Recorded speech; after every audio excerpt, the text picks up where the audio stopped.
তোমরা যারা কল্যাণ ইউনিভার্সিটির আন্ডারে বিভিন্ন কলেজগুলোতে এই বছর ফার্স্ট সেমিস্টারে ভর্তি হয়েছো এবং তোমাদের শিক্ষাবিজ্ঞান মাইনর বিষয়টি রয়েছে, তো আজকের এই ভিডিওতে তোমাদের এডুকেশন মাইনরের কিছু গুরুত্বপূর্ণ 2 নম্বরের প্রশ্ন উত্তর আলোচনা করব।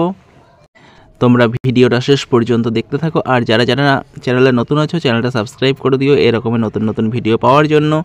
আর যারা মনে করছো শিক্ষাবিজ্ঞান মাইনরের এই পিডিএফ কপিটা সংগ্রহ করবে, তো এই পিডিএফ কপির মধ্যে তোমরা 2 নম্বর, 5 নম্বর, 10 নম্বরের সমস্ত প্রশ্ন উত্তর পেয়ে যাবে। তো সেক্ষেত্রে তোমরা স্ক্রিনে দেওয়া নম্বরে 150 টাকা পেমেন্ট করে হোয়াটসঅ্যাপে তার স্ক্রিনশট পাঠাও, তোমাদের পিডিএফ কপিটি পাঠিয়ে দেওয়া হবে। তো প্রথম প্রশ্ন দেখো কি রয়েছে, বিশ্বায়ন বলতে কি বোঝো? উত্তর দেখো, বিশ্বায়ন শব্দটি একটি অপেক্ষাকৃত নতুন ধারণা। ইংরেজি শব্দ গ্লোবালাইজেশনের বাংলা প্রতিশব্দ হলো বিশ্বায়ন বা ভুবনায়ন। বিশ্বায়নের অর্থ হলো পৃথিবীর নানা দেশের মধ্যে রাজনৈতিক, অর্থনৈতিক এবং সাংস্কৃতিক বাধাকে দূর করে ব্যবসা বাণিজ্য সহ সমস্ত ক্ষেত্রে একক বিশ্বের আদর্শ সুপ্রতিষ্ঠিত করা। পরের প্রশ্ন দেখো, বিশ্বায়ন শব্দটি প্রথম কে ব্যবহার করেন? উত্তর দেখো, অধ্যাপক রবার্টসন হলেন বিশ্বায়ন ধারণার প্রথম প্রবর্তক। তিনিই প্রথম বিশ্বায়ন ধারণার আনুষ্ঠানিক রূপ দেন। 1960-এর দশকে বিশ্বায়নের ধারণার উৎপত্তি হয় এবং 1980-এর দশকে বিশ্বায়ন শব্দটি ব্যাপক প্রচার লাভ করে। পরের প্রশ্ন, বেসরকারীকরণ বলতে কি বোঝো? উত্তর, বেসরকারীকরণ বলতে সরকারি ক্ষেত্রে শিল্প সংস্থার মালিকানা বেসরকারি ক্ষেত্রে হস্তান্তরকে বোঝায়। পরের প্রশ্ন, সাংস্কৃতিক শূন্যতা বলতে কি বোঝায়? উত্তর, সাংস্কৃতিক হীনমন্যতা বলতে বোঝায় নিজ শ্রেণী, জাতি ও দেশের ভাষা ও সংস্কৃতি সম্পর্কে এক ধরনের আত্মীকৃত হীনমন্যতা বোধ, যার ফলে একজন ব্যক্তি নিজ শ্রেণী, দেশ ও জাতির ভাষা ও সংস্কৃতির চেয়ে ভিন দেশ, জাতি, শ্রেণীর ভাষা ও সংস্কৃতিকে অগ্রাধিকার দেয়। পরের প্রশ্ন, বস্তুগত সংস্কৃতি বলতে কি বোঝো? উত্তর, বস্তুগত সংস্কৃতি বলতে মানবসৃষ্ট বস্তুগত উপাদান বা আবিষ্কারকে বোঝানো হয়। মানুষ নিজের প্রয়োজনে যেসব বস্তুগত উপাদান সৃষ্টি করেছে তাই এর আওতাভুক্ত। এই অর্থে কলকারখানা, যন্ত্রপাতি, হাতিয়ার, পোশাক পরিচ্ছদ, আসবাব প্রভৃতি বস্তুগত সংস্কৃতি। অবস্তুগত সংস্কৃতি বলতে মনুষ্যসৃষ্ট অবস্তুগত উপাদানকে বোঝানো হয়। পরেরটা, শিক্ষা ও সংস্কৃতির সম্পর্ক কি? উত্তর, শিক্ষা ও সংস্কৃতি একে অপরকে প্রভাবিত করে।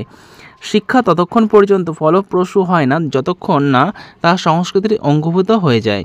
সুতরাং প্রগতিশীল সংস্কৃতি চর্চা এবং শিক্ষা অর্জন একই।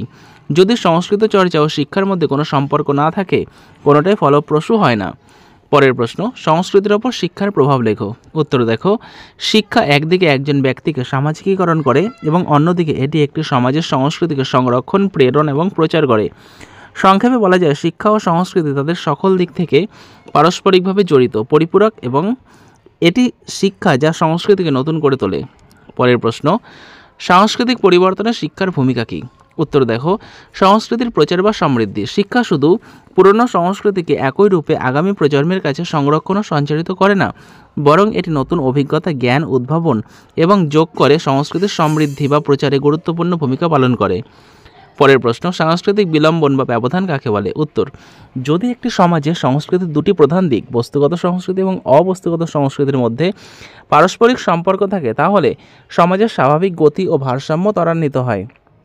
সমাজের এই অংশগুলি যদি স্বাভাবিক ও আনুপাতিক গতিতে পরিবর্তিত না হয়, তাহলে ভারসাম্য বজায় থাকে না, ফলে একটা সংস্কৃতির ব্যবধান তৈরি হয়। অর্থাৎ যদি বস্তুগত সংস্কৃতি দ্রুত পরিবর্তিত হয় এবং জৈব সংস্কৃতির দুটি উপাদানের মধ্যে ধীরে ধীরে পরিবর্তিত হয়, তবে এই দুটি উপাদানের মধ্যেকার ব্যবধানকে সাংস্কৃতিক ব্যবধান বা সাংস্কৃতিক বিলম্বন বলা হয়।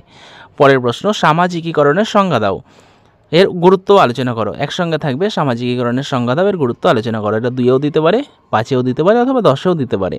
তো দেখো, যে পদ্ধতিতে একজন শিশুর সামাজিক বৈশিষ্ট্যগুলি উন্মোচিত হয় এবং সেগুলি বিকশিত হয়, তার ব্যক্তিত্ব সুগঠিত হয়, সেই প্রক্রিয়াকে বলা হয় সামাজিকীকরণ। অন্যভাবে বলা যায়, সামাজিকীকরণ এমন একটি প্রক্রিয়া যার মাধ্যমে ব্যক্তির মানবিক প্রকৃতি প্রকাশ ও বিকশিত হয় এবং সে সমাজের সাথে খাপ খাইয়ে নেওয়ার ক্ষমতা অর্জন করে, একটি সামাজিক জীবে পরিণত হয়। একই সাথে বলা হয় যে সামাজিকীকরণের মাধ্যমে ব্যক্তি তার গোষ্ঠী বা সমাজের রীতিনীতি, আচরণের ধরন, আদর্শ, মূল্যবোধ ইত্যাদির অংশ হয়ে ওঠে। সুতরাং সামাজিকীকরণ হলো সামাজিক প্রক্রিয়ায় ব্যক্তির সামাজিক প্রকৃতির বিকাশের অনুশীলন। দেখো, সামাজিকীকরণের গুরুত্বটা এটা তোমাদের বড় প্রশ্ন হিসেবে দিতে পারে, তো তোমরা এই প্রশ্নটা দেখে নাও এবং খাতায় নোট করে নাও। আর এটা 2 নম্বরেও দিতে পারে, 5 নম্বরেও দিতে পারে বা 10 নম্বরেও দিতে পারে। তোমরা সেই বুঝে পয়েন্টগুলো লিখবে। মোট 9টা পয়েন্ট রয়েছে। পরেরটা দেখো, সামাজিক স্তরবিন্যাস বলতে কি বোঝায়? উত্তর, সামাজিক স্তরবিন্যাস হলো এমন একটি ব্যবস্থা যেখানে অর্থ, সম্পদ, মেধা বংশ, শিক্ষা, বয়স, পেশা, লিঙ্গ, ক্ষমতা ইত্যাদির ভিত্তিতে সমাজের বিদ্যমান জনসংখ্যাকে বিভিন্ন স্তরে বিভক্ত করা হয়। পরের প্রশ্ন দেখো, সামাজিক স্তরবিন্যাসের জৈবিক উপাদান কোনটি? উত্তর, স্তরবিন্যাসের জৈবিক উপাদান হলো বয়স, লিঙ্গ, উচ্চতা, শক্তি, নরবংশ ইত্যাদি সামাজিক মর্যাদার অবস্থান বিষয়ে গুরুত্বপূর্ণ ভূমিকা পালন করে। পরের প্রশ্ন, ম্যাক্স ওয়েবারের সামাজিক শ্রেণীর তিনটি উপাদান কী কী? উত্তর, ওয়েবার তিনটি স্বাধীন ফ্যাক্টর প্রবর্তন করেন যা তার স্তর বিন্যাসের অনুক্রমের তত্ত্ব গঠন করে। শ্রেণী, স্থিতি এবং ক্ষমতা। শ্রেণী হলো একটি সমাজে ব্যক্তির অর্থনৈতিক অবস্থান। মর্যাদা হলো একজন ব্যক্তির প্রতিপত্তি, সামাজিক সম্মান বা সমাজের জনপ্রিয়তা। ক্ষমতা হলো একজন ব্যক্তির অন্যের প্রতিরোধ সত্ত্বেও তার পথ পাওয়ার ক্ষমতা। পরের প্রশ্ন দেখো, সামাজিক স্তরবিন্যাসের কারণ কি? উত্তর দেখো, সুযোগের অভাব এবং দরিদ্র, নারী এবং বর্ণের মানুষের প্রতি বৈষম্য ও কুসংস্কারের ফলে স্তরবিন্যাস হয়। এটি প্রয়োজনীয় বা অনিবার্য নয়। স্তরবিন্যাস মানুষের বিশ্বাস, জীবনধারা, দৈনন্দিন মিথস্ক্রিয়া এবং নিজেদের সম্পর্কে ধারণাকে প্রভাবিত করে।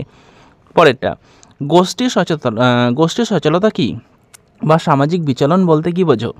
উত্তর দেখো, কোনো ব্যক্তি বা গোষ্ঠীর সামাজিক স্তরবিন্যাসের একটি স্তর থেকে অন্য স্তরে উপনীত বা পৌঁছানোকে সামাজিক বিচলন বা সচলতা বলে। পরের প্রশ্ন, সামাজিক স্তরবিন্যাসের বৈশিষ্ট্য আলোচনা করো। তো তোমাদের এটাও 2 নম্বর বা 5 নম্বরে দিতে পারে। 2 নম্বর বললে তোমরা 2টো পয়েন্ট লিখে দেবে এবং 5 নম্বর বললে তোমরা 5টা পয়েন্ট কিন্তু। শিক্ষাশ্রয়ী সমাজবিজ্ঞান কাকে বলে? উত্তর, সমাজের মধ্যে প্রত্যেকটি মানুষের পারস্পরিক বোঝাপড়ার মধ্য দিয়ে উপলব্ধি করতে শেখে এবং সেই উপলব্ধির মধ্য দিয়ে তার বোধের বিকাশ হয়। সমাজ এবং ব্যক্তির পারস্পরিক বোঝাপড়ার মধ্য দিয়ে প্রতিষ্ঠিত হয় একটি নির্দিষ্ট বিষয়সূচি। এই বিষয় জ্ঞান যাকে বলা হয় শিক্ষাশ্রয়ী সমাজবিজ্ঞান। পরেরটা, শিক্ষার সমাজতত্ত্ব বলতে কী বোঝায়? উত্তর, শিক্ষায় সমাজতত্ত্ব হলো সমাজতত্ত্ব অনুসন্ধানের একটি বিশেষ ক্ষেত্র, যে ক্ষেত্রটি শিক্ষার সামাজিক গুরুত্বের ওপর জোর দিয়েছে। শিক্ষা ও সমাজতন্ত্রের মধ্যে সেতুবন্ধন করে শিক্ষারই সমাজতত্ত্ব। এটি সামাজিক প্রতিষ্ঠান শিক্ষার সংগঠনগুলিকে বিশ্লেষণ করে। এই বিষয়টি শিখন ও বিভিন্ন সামাজিক প্রতিষ্ঠানগুলির মধ্যে অন্তর্নিহিত যে সম্পর্ক বর্তমান তা আলোচনা করে, যেমন অর্থনীতি, ধর্ম, রাজনীতি, জাতি ইত্যাদি। পরেরটা, সংস্কৃতি কী? উত্তর, মানুষের শিক্ষা, দীক্ষা, আচার আচরণ, রীতিনীতি, প্রথা, কলা, এক কথায় মানুষের সমস্ত কিছুকে সংস্কৃতি বোঝায়। পরের প্রশ্ন, সামাজিক গোষ্ঠীর সংজ্ঞা দাও। উত্তর দেখো, পরস্পরের সঙ্গে ক্রিয়া প্রতিক্রিয়াশীল ও একটি স্বীকৃত সংগঠন সম্মিলিত মনুষ্য সমষ্টি।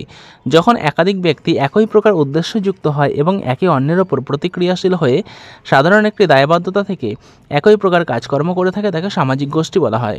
পরেরটা, প্রাথমিক গোষ্ঠীর 2টি উদাহরণ দাও। উত্তর দেখো, পরিবার, অভ্যন্তরীণ গোষ্ঠী, খেলার দল ইত্যাদি। তোমরা এই প্রশ্নগুলো খাতায় ভালো করে নোট করে মুখস্থ করতে থাকো। পরের ভিডিওতে পরের থেকে প্রশ্নগুলো আলোচনা করা হবে। আর যারা মনে করছো এই PDF কপিটা সংগ্রহ করবে, তো সেক্ষেত্রে তোমরা স্ক্রিনে দেওয়া নম্বরে যোগাযোগ করো। তো ভিডিওটা শেষ পর্যন্ত দেখার জন্য তোমাদের অসংখ্য ধন্যবাদ।